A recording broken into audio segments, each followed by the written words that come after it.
Assalamualaikum warahmatullahi wabarakatuh. Shalom, Om Swastiastu, Nama Budaya, Salam Kebajikan. Tabe selamat lingkungan alatai, salam sewujud karena Malempang, Adil Katalino, Bajuramin, Kasaruga, Basayat Kejabatan. Arus, arus, arus.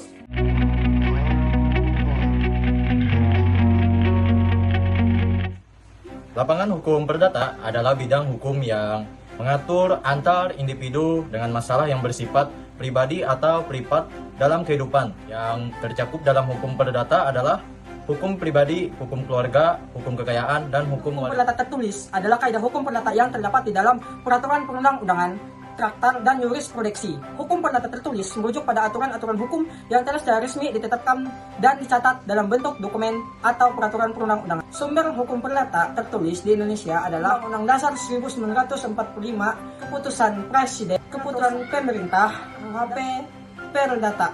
Kaidah hukum perdata tidak tertulis adalah kaidah-kaidah hukum perdata yang timbul, tumbuh, dan berkembang dalam praktik kehidupan masyarakat. Contoh kebiasaan, adat, istiadat, dan praktek umum dalam masyarakat yang dianggap sah dan diikuti sebagai hukum, seperti kebiasaan dalam tradisi, dagang atau perjanjian sosial. Sumber hukum perdata tidak tertulis antara lain hukum adat, kebiasaan sosial dan tradisi, etika dan moral, pembilangan keputusan berdasarkan musyawarah. Karakteristik kaidah ini lebih fleksibel dari seringkali mencerminkan dinamika sosial masyarakat, tetapi penerapannya bisa bervariasi dari lebih sulit untuk dipastikan secara konsisten. Perbandingan kedudukan hukum perdata tertulis dan tidak tertulis. Dalam sistem hukum, perbedaan antara hukum perdata tertulis dan tidak tertulis dapat signifikan dan mempengaruhi bagaimana hukum diterapkan dan diinterpretasikan. Mari kita bahas perbedaan tersebut. Kepastian hukum. Hukum tertulis memberikan kepastian dan keteraturan yang lebih baik karena aturan yang jelas dan tertulis dalam undang-undang. Sedangkan hukum tidak tertulis mungkin kurang memberikan kepastian karena bergantung pada interpretasi dan praktik adat. 2. Fleksibilitas. Hukum tertulis kurang fleksibel dan harus diperbaharui secara formal melalui proses legislatif. Sedangkan hukum tidak tertulis lebih fleksibel dan dapat beradaptasi dengan perubahan sosial. 3. Aksesibilitas. Hukum tertulis mudah diakses dan mudah dipahami karena adanya dokumentasi yang resmi, sedangkan hukum tidak tertulis tidak terdokumentasikan dengan baik sehingga lebih sulit diakses dan dipahami secara luas. 4. Pengakuan.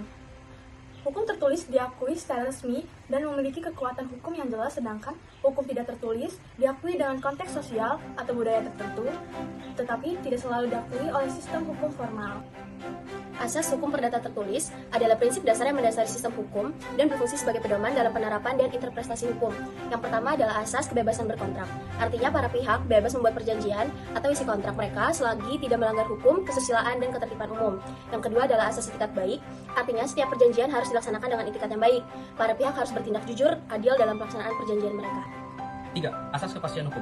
Setiap perbuatan yang merugikan pihak lain harus dipertanggungjawabkan, memberikan kepastian hukum bahwa setiap tindakan yang melanggar hak orang lain dapat dituntut ganti rugi.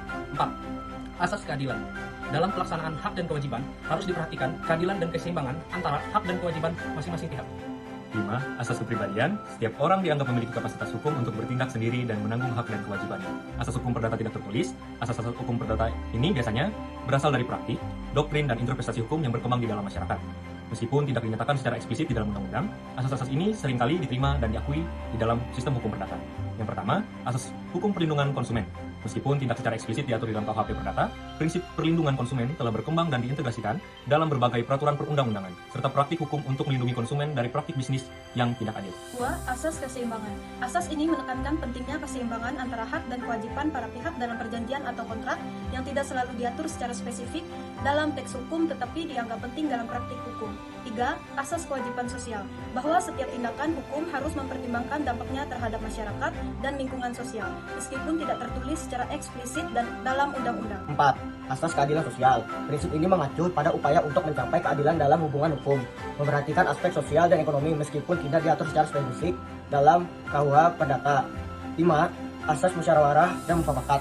Dalam menyelesaikan sengketa atau konflik, prinsip musyawarah dan mufakat seringkali diterapkan sebagai bentuk penyelesaian yang adil dan damai, meskipun tidak tertulis dalam teks hukum. Sekian dari video pembelajaran kami hari ini. Semoga apa yang kami berikan bisa bermanfaat bagi kita semua.